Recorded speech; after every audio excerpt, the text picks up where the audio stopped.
জীৱনৰ পথবোৰ সহজ বা মসৃণ নহয়। ফলাবমাৰে আগুৱাই যায় জীৱনৰ যাত্ৰা।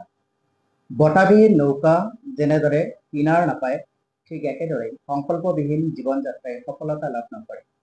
আমি তেনেদৰেই জীৱনৰ গুৰিপথলৈ আগবাঢ়িব লাগিব আৰু তেনে ক্ষেত্ৰত কিছুমান সিদ্ধান্ত নিজেই ল'ব পাৰিব লাগিব।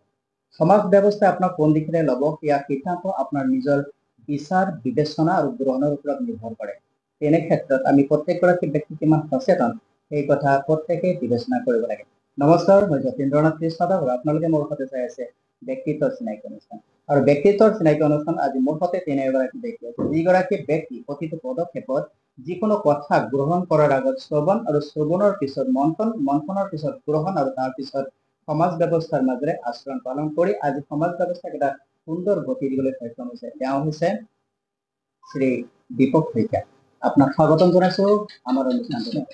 ইতিমধ্যে মই আপোনাৰ নামটো কৈ দিছো, তাৰ উপৰি আপোনাৰ যিখিনি প্ৰাথমিক পৰিচয় আমাৰ দৰ্শকৰ বাবে। কৃষ্ণ নমস্কাৰ, জয় গুৰু শংকৰ। আজি মোৰ পৰম সৌভাগ্য গুৰুলেণ্ডত আহি আজি দাসদেৱৰ এই ষ্টুডিঅ'ত JNKD নিউজৰ সমূহ কৰ্মকাৰ্যলৈ ধন্যবাদ জনাইছোঁ। লগতে বড়োভাগ শ্ৰদ্ধা জনাই প্ৰণাম জনাইছোঁ। আৰু BTADৰ বৰ্তমানৰ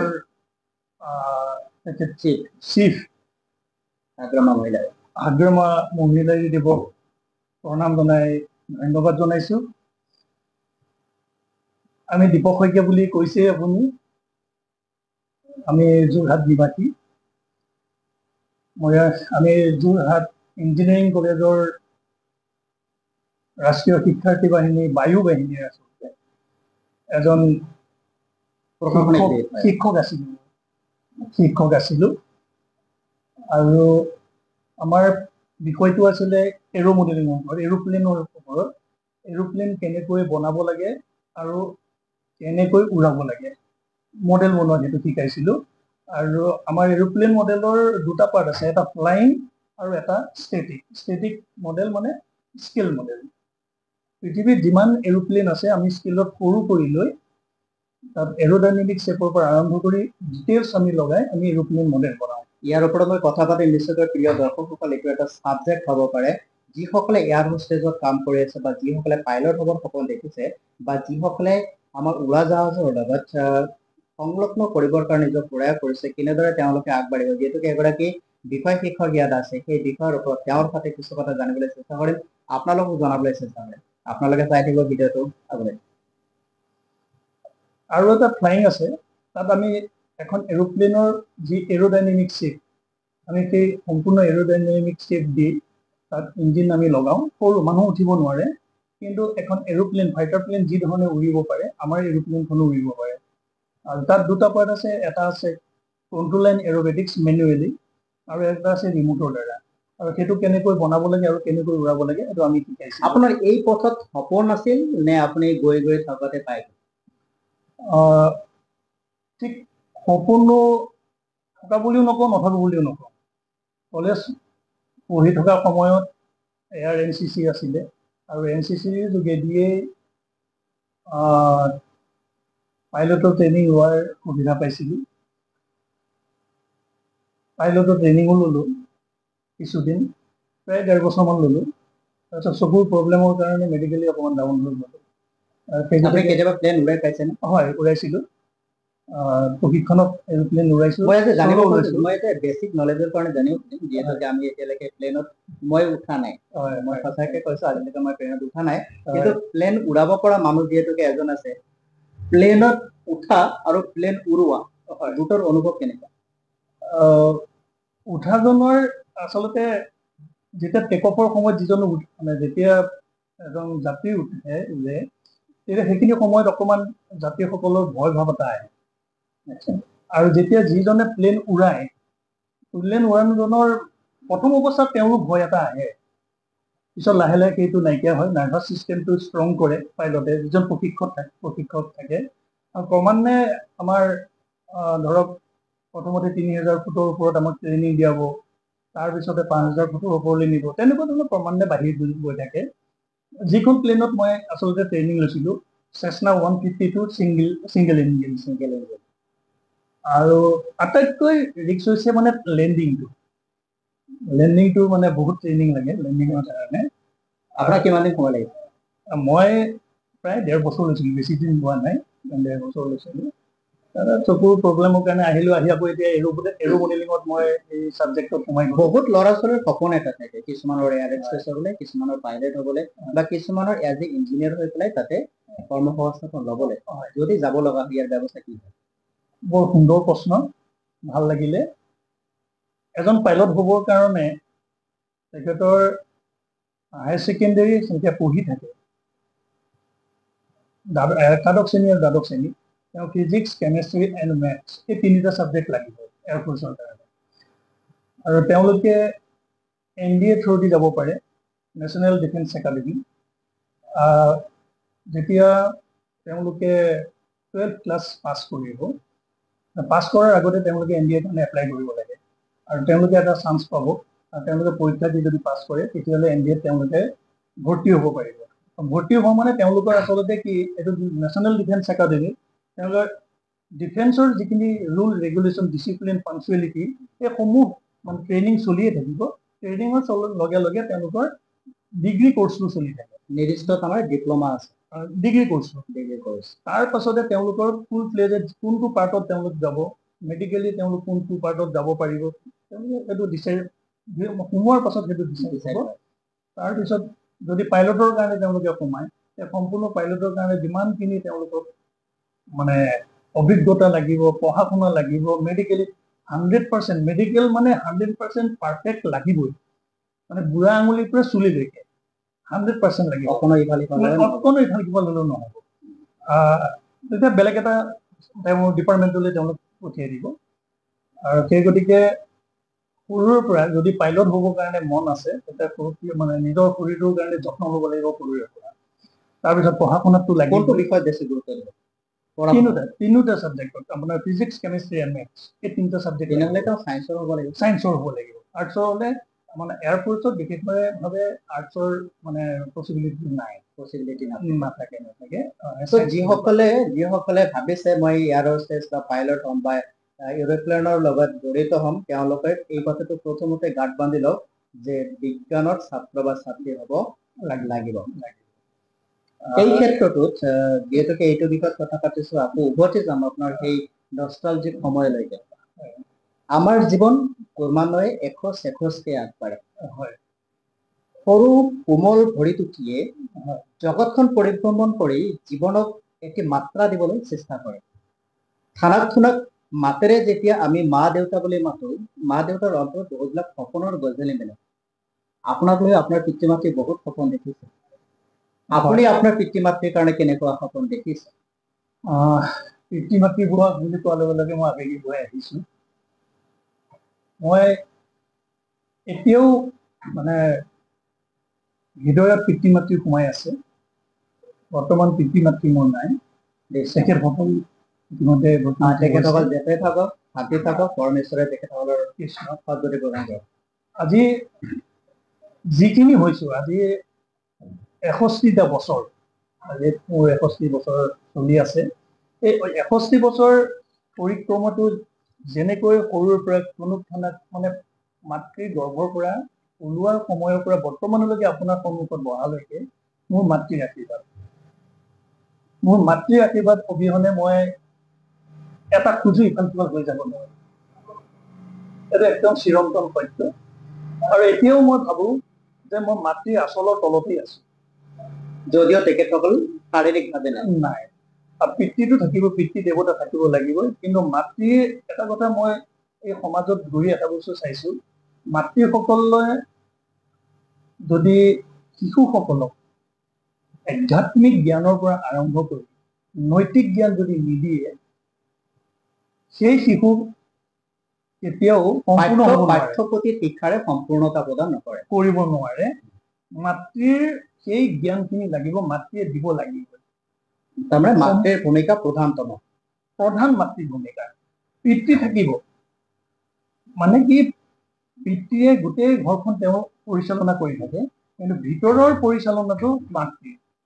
আৰু মাতৃয়ে প্ৰতিটো ক্ষেত্ৰত সন্তানৰ দুখ দুৰ্গতিৰ পৰা আৰম্ভ কৰি মুখখন দেখাৰ লগে লগে গম পায় যে মোৰ সন্তানটোৰ কি হৈছে, আৰু সেইখিনি ষ্টাডি কৰি তেওঁ কি লাগে সেইটো মাতৃয়ে, যিগৰাকী মাতৃয়ে অনুভৱ কৰিব পাৰে, সেইগৰাকী মাতৃয়ে পাৰফেক্ট বুলি মই অনুভৱ কৰোঁ। প্ৰতিগৰাকী মাতৃয়ে পাৰফেক্ট, এই কথাত আমি দ্বিমত নকৰো, কাৰণ হয়, মা হয়। সদায় মা হয়, তেওঁ হয়। যাৰে নহওক, আৰু মাক লৈ আমি কেতিয়াও প্ৰশ্ন নকৰো। হয়, পৰিস্থিতিৰ দায়বদ্ধতাত আমি কেতিয়াবা কেতিয়াবা হয়তো বুজিবলৈ অলপ ব্যৰ্থ হওঁ। হয়। প্ৰত্যেকগৰাকী মাতৃৰ যিটো ভূমিকা, সেইটো কোনো সন্তানে কাহানি কালেও ঋণ পৰিশোধ কৰিব নোৱাৰে। নোৱাৰে। গতিকে মাতৃ কেতিয়াও বিতৰ্কৰ বিষয় হ'ব নোৱাৰে। আমি যেতিয়া ক্ৰমান্বয়ে আগবাঢ়ি যাওঁ, দুখে দুখে আগবাঢ়ি যাওঁ, সমাজত বিভিন্ন ঘাত প্ৰতিঘাত সংঘাত, বিভিন্ন ঘটনা পৰিঘটনাৰ মাজত আমি নিজক যেতিয়া অৱতৰণ কৰাওঁ, তেতিয়া জীৱন কিন্তু কিছুমানৰ শক্তিশালী হৈ যায়, কিছুমানৰ দুৰ্বল হৈ যায়। কিছুমানে হতাশা নিৰাশাক আশ্ৰয় কৰি জীৱনক বিপদাপন্ন কৰে, কিছুমান কিন্তু আকৌ তাৰ পৰা উঠি আহি জীৱনক শক্তিশালী ৰূপত উপস্থাপন কৰে। আপুনি কোনটো বিভাগত সমৰ্থন কৰে? আপোনাৰ বিবেকে কি কয়? কেনেকুৱা আপুনি, কিমান শক্তিশালী? বৰ ডাঙৰ প্ৰশ্ন এইটো এটা।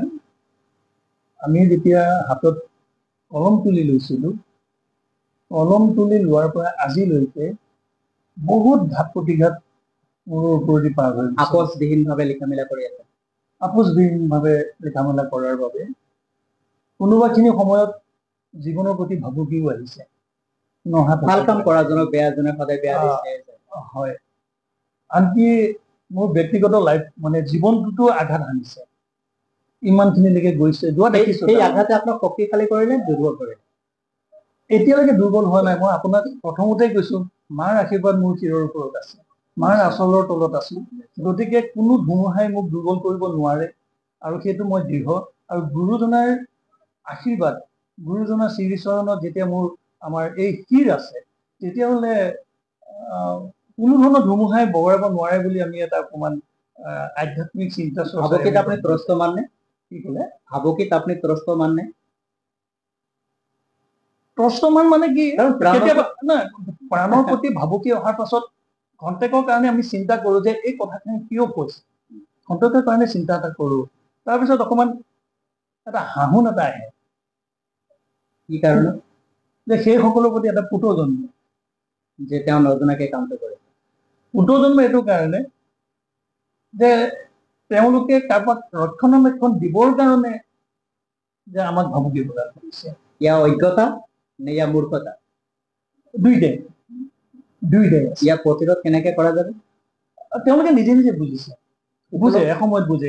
উপলব্ধি হয়নি? হয়, মই পাইছো। সময়ে দিয়ে, আমি সময়লৈ বাট চাওঁ, সময়লৈ বাট চাওঁ। দীপক শইকীয়া, সময়ৰ সতে কিমান সময়? সময়ে বহুত কথা শিকায়। ব্যৱধান সাপেক্ষে, পৰিস্থিতি সাপেক্ষে, ঘটনা পৰিঘটনাৰ মাজত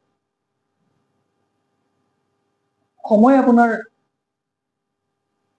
পৰিঘটনা আছে, সময় আমাক শিক্ষা দিয়ে ঘাত প্ৰতিঘাতৰ মাজেদি, সময়ে আমাক শিক্ষা দিয়ে অধ্যয়নৰ মাজেদি, সময়ে আমাক শিক্ষা দিয়ে আধ্যাত্মিক দৰ্শনৰ মাজেদি, সময়ে আমাক শিক্ষা দিয়ে সৎ ভকতৰ মাজেদি, সময়ে আমাক শিক্ষা দিয়ে সৎ আমাৰ লোকসকলৰ মাজেদি। সময়ক আপুনি কেনেদৰে লয়? সময়ক মই সদায় প্ৰত্যাহ্বান হিচাপে লওঁ। আৰু এই প্ৰত্যাহ্বানত আপুনি নিজক কিমান দৃঢ়তাৰে আগবাঢ়ি লৈ যায়? বৰ্তমানলৈকেতো সেই দৃঢ়তাটো আছেই। সময়ৰ টিকনিডাল সদায় আগফালে ঘূৰে। হয়, আমি পোনকৈ কেনেকে ৰাখিব পাৰো? সততাটো লাগিব। নিজৰ প্ৰতি কিমান আত্মবিশ্বাস আছে? ইয়াত দুটা কথা। যেনে প্ৰথম কথাটো হৈছে, আজিকালি দেখা পাইছো অনুষ্ঠানবোৰত মানে প্ৰায় সংখ্যক লোক টকাৰ প্ৰতি ধাউতিটো বেছি, টকা খাব লাগে, ভৌতিকতাবাদত।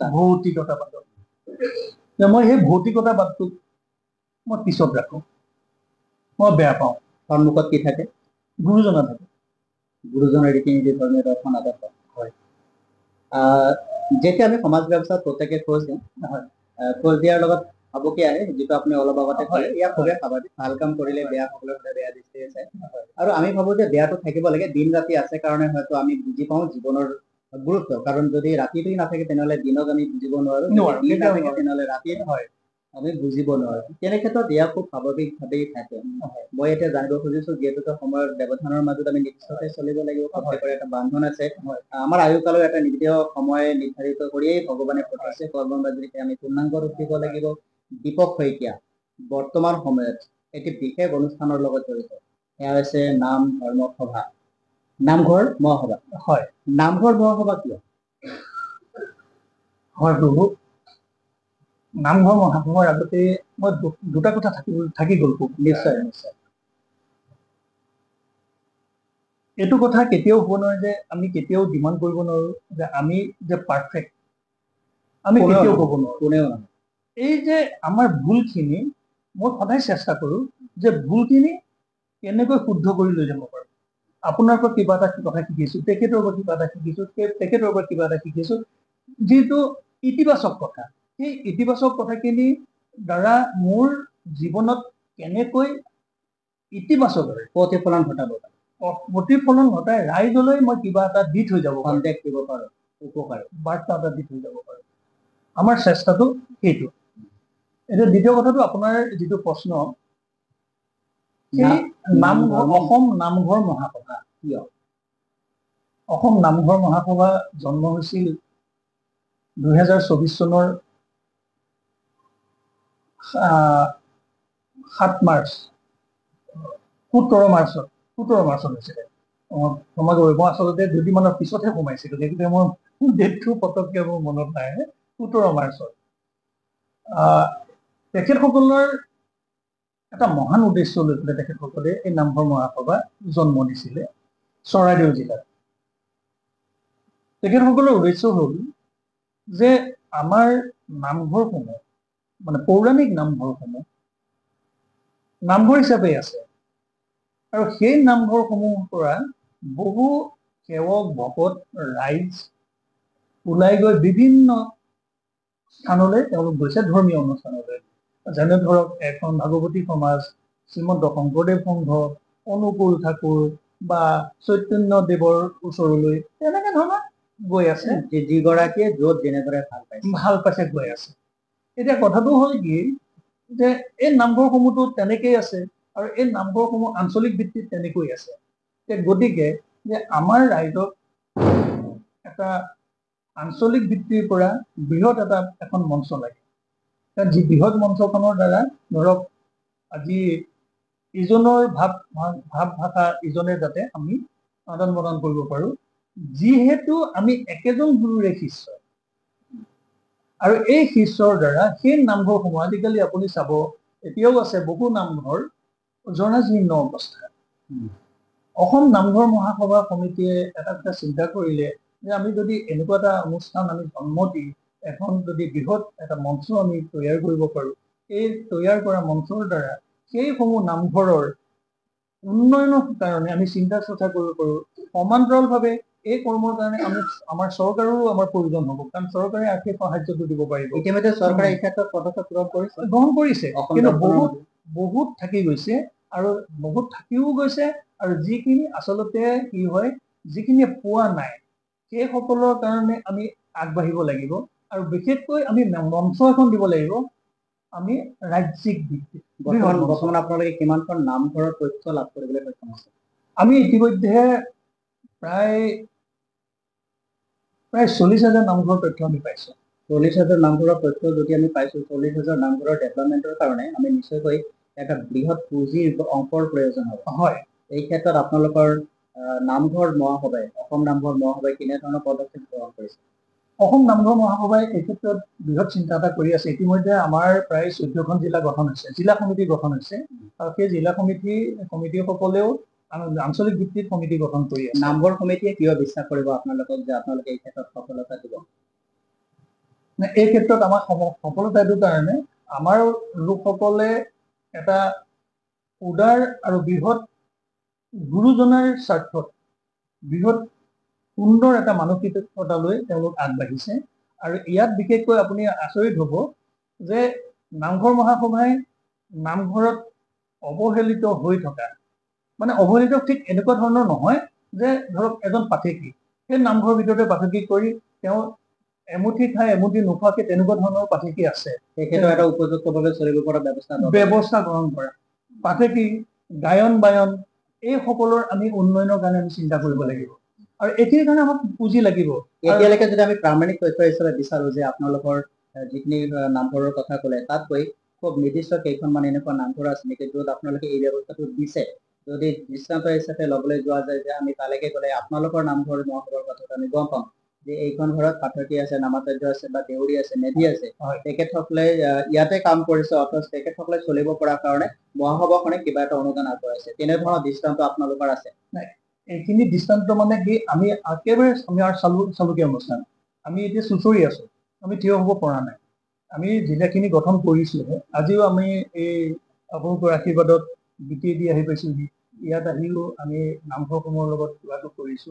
আমি সংগঠনটো মানে মজবুত থিয় ডঙা দিবৰ কাৰণে আমি চেষ্টা চলাইছো। মই এটা কথা আপোনাক এই মুহূৰ্তত ক'ব খুজিছো যে সংগঠন আৰু সংস্থাপন দুটাৰে প্ৰয়োজন হয়। আমি কেৱল সংগঠন কৰি থাকিলে নহ'ব, আমি কেৱল সভা সমিতিত ভাষণ দি থাকিলে কেতিয়াও নহ'ব, আমি তাৰ সমান্তৰালকৈ কিন্তু আমি সংস্থাপনৰ ব্যৱস্থা কৰিম। এইটো কথা চিন্তা কৰা হৈছে যে অসম নামঘৰ মহাসভাই ইতিমধ্যে চিন্তা চৰ্চা কৰিছে যে অসম চৰকাৰৰ লগত যোগাযোগ কৰি আমি যে চৰকাৰী যি ভূমি আছে সেই ভূমি আমি চৰকাৰৰ ফালৰ পৰা আবণ্টন লৈ যাতে তাত আমি খেতি বাতি কৰি যুৱ প্ৰজন্মক আমি যাতে স্বনিৰ্ভৰশীল কৰিব পাৰো, আৰু স্বনিৰ্ভৰশীলৰ দ্বাৰা লগতে আমি যাতে গুৰুজনাৰ সেৱা কেনেকে কৰিব লাগে সেইখিনিও শিক্ষা দিব পাৰো, সেই স্বনিৰ্ভৰশীলতাৰে আমি আগুৱাই যাব পাৰো। কাৰণ যিহেতু গুৰুজনাৰ মানে দৰ্শনটোৱে আছিলে সেইটো বিশেষভাৱে, কাৰণ চাৰিহাতীৰ দ্বাৰা গুৰুজনাই সত্ৰ চাৰিহাতী প্ৰতিষ্ঠা কৰিছিলে, চাৰিহাতীৰ দ্বাৰা প্ৰথম পঞ্চায়তী ৰাজ তেওঁ প্ৰতিষ্ঠা কৰি থৈ গৈছে, প্ৰথম বেংক তেওঁ প্ৰতিষ্ঠা কৰি থৈ গৈছে। আমি যি এতিয়া বেংকৰ ব্যৱস্থা কৰি আছো সেইটো মানে গুৰুজনাই সত্ৰৰ মাধ্যমেদি মানে চাৰিহাতীৰ দ্বাৰা কৰি থৈ গৈছে। আপুনি যদি কয় কেনেকে কৰি থৈ গৈছে, ভকতগণ আছে, এই ভকতগণে কি কৰে, ইভাগ মানে হাতীয়ে মানে ভকতগণে সিভাগ ভকতগণৰ পৰা তেওঁলোকে কি কৰে, বিনিময় কৰে। এই বিনিময়ৰ দ্বাৰা তেওঁলোকে স্বাৱলম্বিতাৰ কাৰণে তেওঁলোকে আগবাঢ়ি যায়। এই বস্তুটো গুৰুজনাই আজি ৫৫০ বছৰ আগতে প্ৰতিষ্ঠা কৰি থৈ গৈছে। গতিকে সেই বস্তুটো আমাৰ অসম নামঘৰ মহাসভাই স্বনিৰ্ভৰশীলতাৰ সেই কথাটো চিন্তা কৰি আছে। গতিকে আমাৰ লোকসকলৰ আৰু গোটেই আমাৰ নামঘৰ মহাসভাৰ লোকসকল এটাই আৰু এটা ডাঙৰ কথা, অসম নামঘৰ মহাসভাই ধৰ্ম নকৰে, সংগঠিতহে কৰিব। ধৰ্ম নকৰে মানে কি, অসম নামঘৰ মহাসভাই শৰণ ভজন দিয়া কৰ্মটো নকৰে। যিসকল শৰণাচাৰ্য সত্ৰাধিকাৰ গুৰুসকল আছে তেওঁলোকে সত্ৰ যেনেকে চলি আছে তেনেকে চলিব, শংকৰ সংঘ যেনেকে চলি আছে তেনেকে চলি থাকিব, মানে নামঘৰ আপোনাৰ এখন ভাগৱতী সমাজ তেখেতসকলে কেনেকে চলিছে তেনেকেই চলি থাকিব। তাত কোনো ধৰণৰ মাত নেমাতে, বোলে কলপাতখন তুমি এনেকে দিছা এইটো ভুল হৈছে, কলখন এনেকে লৈহে বহিব লাগে, এইবিলাকত মাত নেমাতে। তুমি কেনেকৈ আৰাধনা কৰিছা, ঘোষা ভাগ এনেকে গাব নালাগিছিলে, এনেকৈহে গাব লাগে, এইবিলাকত মাত নামাতে। আমাৰ কথাটো হ'ল আপোনাক দেখাৰ লগে লগে হাত জোৰ কৰি আপোনাক যদি কৃষ্ণ প্ৰভু জয় গুৰু শংকৰ বুলি যদি ক'ব পাৰো, কাৰণ কালিলৈকে আপোনাক দেখিলে মই পিঠি দিওঁ, মোক দেখিলে আপুনি পিঠি দিয়ে, এই পিঠি ঠাইত আমি যেনে হাত জোৰ কৰি হয় আমিতো সদ্ভাৱনাৰ জন্ম হ'ব লাগিব, আৰু সেইটো কাৰণে প্ৰয়াস কৰিছে অসম নামঘৰ মহাসভাই। আমি এই প্ৰয়াসক ধন্যবাদ আৰু স্বাগতম জনাইছো JNK নিউজৰ ফালৰ পৰা। প্ৰিয় দৰ্শকসকল, আপোনালোকে মোৰ লগত চাই আছে ব্যক্তিত্ব চিনাকি অনুষ্ঠান। আজি দীপক শইকীয়াৰ লগত মত বিনিময় বিভিন্ন ধৰণৰ কথা আজি ইয়াতে উল্লেখ হৈছে। প্ৰতিটো কথা নিশ্চয় খুবেই চিন্তনীয়। তাৰ ভিতৰত কিছুমান কথা আপোনালোকে হয়তো শুনি যাওঁতে উপলব্ধি কৰিব পাৰিছে যে আমি কোন দিশেৰে গতি কৰিছো। জীৱন যাত্ৰাত খলাবমা থাকিবই মই প্ৰথমতে কৈছো, আৰু এই খলাবমাখিনি কেনেদৰে মসৃণ কৰিলে আমি আগবাঢ়ি জীৱনৰ সফলতা ল'ব পাৰো সেয়া কিন্তু প্ৰত্যেকৰে কৰ্মদক্ষতা আৰু বিচাৰৰ বিচক্ষণতাৰ ওপৰত নিৰ্ভৰ কৰে।